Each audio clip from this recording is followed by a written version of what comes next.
नमस्कार, जय हिंद साथियों। स्वागत है आप सभी का बिहान करंट अफेयर्स हब में। दोस्तों, मैं आप सभी का स्वागत करता हूं अपने इस यूट्यूब चैनल पर। जैसा कि आप सभी को पता है कि आज दिनांक 14 अप्रैल 2026 के जो महत्वपूर्ण करंट अफेयर्स के प्रश्न हैं उसको लेकर मैं आप लोगों के सामने उपस्थित हूं। तो दोस्तों, बिना किसी समय जाया करते हुए चलते हैं आज के अपने प्रश्नों की श्रृंखला पे।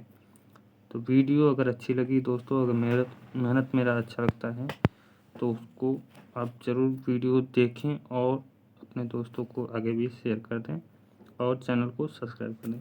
तो चलिए आज के अपने प्रश्नों का शुरुआत करते हैं। देखिए, पहला प्रश्न है हमारा, एशियाई कुश्ती चैंपियनशिप 2026 भारत के लिए किन दो खिलाड़ियों ने स्वर्ण पदक जीता? क्या अमन सहरावत और सुजीत कलवल अभिमन्यु मंदवाल, ललित सहरावत और नितेश शिवाच, मीनाक्षी गोयत और मुकुल दहिया? तीन में से आपको बताना है कि कौन से ऐसे हैं जो आपका गोल्ड मेडल भारत के लिए दोनों ने जीते हैं। तो इसका जो सही उत्तर होगा आपका वो ऑप्शन बी होगा, यानी सुजीत कलवल और अभिमन्यु मंदवाल ने भारत के लिए स्वर्ण पदक जीता है। वहीं बात की जाए अमन सहरावत की, जिन्होंने पिछली बार आपका 57 किलो भार वर्ग में जीता था, वो इस बार आपका स्वर्ण पदक न जीत के बल्कि सिल्वर मेडल जीते हैं। तो चलिए आइए इसके एक्स्ट्रा फैक्ट पे बात करते हैं। देखिए, सबसे पहले कि हाँ, इसका आयोजन कहाँ पे हुआ था। तो आयोजन की बात की जाए तो आयोजन आपका मेज़बान जो देश है ये आपका बिश्केक है, जो किर्गिस्तान के झांसी एरिना में आयोजित किया गया। ठीक है। स्वर्ण पदक आपका सुजीत कलवल पुरुषों के 65 किलो भार ग्राम में। ठीक है, पुरुषों के 65 किलो भार ग्राम में कहाँ के खिलाड़ी को हराया? तो उज्बेकिस्तान के खिलाड़ी को हरा कर स्वर्ण पदक जीता। देखिए, ये बहुत ही महत्वपूर्ण है आपको कितने किलो भार ग्राम में, 65 किलो भार ग्राम में, क्योंकि पिछली बार अमन सहरावत से कई क्वेश्चन बने थे कितने किलो भार ग्राम में उन्होंने जीता है। तो इस पॉइंट को आप नोट कर लेंगे कि जो सुजीत कलवल हैं वो 65 किलो भार ग्राम में। वहीं बात की जाए दूसरे इनके साथी की, अभिमन्यु मंदवाल का, तो उन्होंने 70 किलो भार ग्राम में मंगोलिया के अनुभवी खिलाड़ी को हरा के अपना पहला एशियाई खिताब हासिल किया है। ठीक है, तो इस प्रकार आपका जो सही उत्तर होगा वो आपका बी वाला होगा, सुजीत कलवल अभिमन्यु मंदवाल। चलिए अगले प्रश्न को देखते हैं। हाल ही में किसी यूरोपीय देश के दिग्गज राष्ट्रवादी नेता विक्टर ओर्बन को 16 साल के शासन के बाद चुनावी हार का सामना करना पड़ा? किसकी बात हो रही है? विक्टर ओर्बन की। और कहाँ के ये नेता थे? तो ये आपके हंगरी देश के नेता थे। ठीक है, हंगरी देश के नेता थे। इन्होंने 16 साल, कब से? तो 2010 से 2026 तक शासन किया। उसके बाद अभी इनको चुनावी हार का सामना करना पड़ा। चलिए इसके जो इम्पोर्टेंट फैक्ट हैं उन पे बात करते हैं। तो विजेता कौन है? पीटर मैग्नायर, इन्होंने ही उनको हराया है और इनकी पार्टी है तिस्चा पार्टी। ठीक है, राजधानी की बात की जाए तो हंगरी की जो राजधानी वो आपका है बुडापेस्ट। ठीक, तो इस प्रकार आपका जो प्रश्न का उत्तर होगा वह हंगरी होगा, यानी ऑप्शन नंबर बी।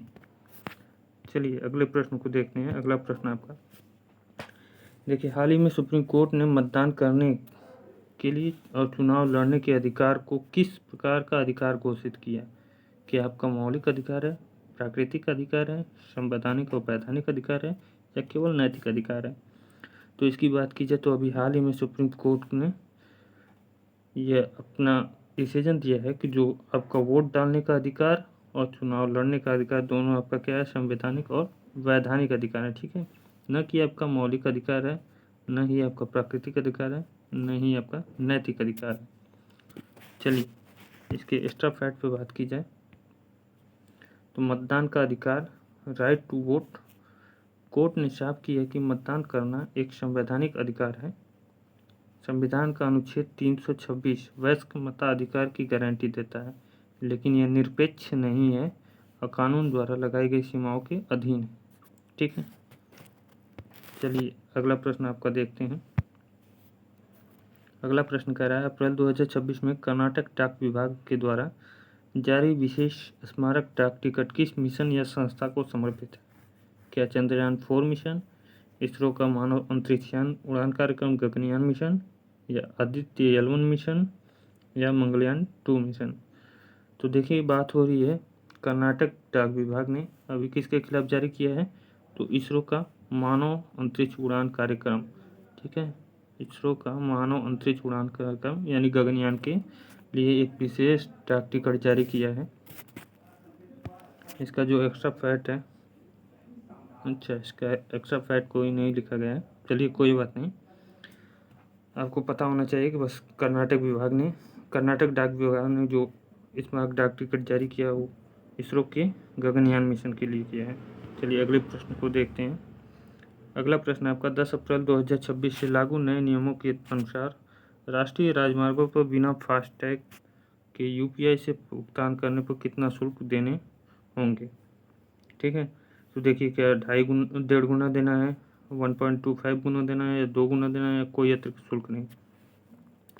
तो अभी जल्द ही हाल ही में फास्ट जो आपका टोल प्लाजा पे नियम है वो बदल गया। आपका क्या है, कैश अब आपका स्वीकार नहीं होगा। कैश की जगह पे आपको क्या करना है, ऑनलाइन UPI से पेमेंट करना है, जहाँ पे आपको 1.5 गुना अधिक शुल्क देना होगा। कितना, तो 1.5 गुना अधिक शुल्क आपका दे होगा। चलिए इसके एक्स्ट्रा फैट की बात की जाए, देखिए दिया है, सड़क परिवहन और राजमार्ग मंत्रालय ने अधिसूचित किया है कि अब कैश पेमेंट स्वीकार नहीं होगा। जी हाँ, अब कैश पेमेंट स्वीकार नहीं होगा। डिजिटल भुगतान को बढ़ावा देने के लिए फास्टैग और वाहनों से UPI के जरिए 1.25 गुना शुल्क लिया जाएगा। यानी वाहन से अब क्या होगा, UPI के जरिए पेमेंट करना पड़ेगा और आपको 1.25 गुना अतिरिक्त पेमेंट देने होंगे। चलिए अगला क्वेश्चन आपका देखते हैं। हाल ही में अप्रैल 2026 में भारत पेट्रोलियम कॉर्पोरेशन लिमिटेड यानी BPCL के नए अध्यक्ष और प्रबंध निदेशक के रूप में किसे नियुक्त किया गया? G कृष्ण कुमार को, संजय खन्ना को, अरुण कुमार सिंह को, या VR कृष्ण गुप्ता को? तो इसका जो सही उत्तर होगा वो होगा आपका संजय खन्ना। जी हाँ, संजय खन्ना को ही BPCL के अध्यक्ष और प्रबंध निदेशक के रूप में नियुक्त किया गया है।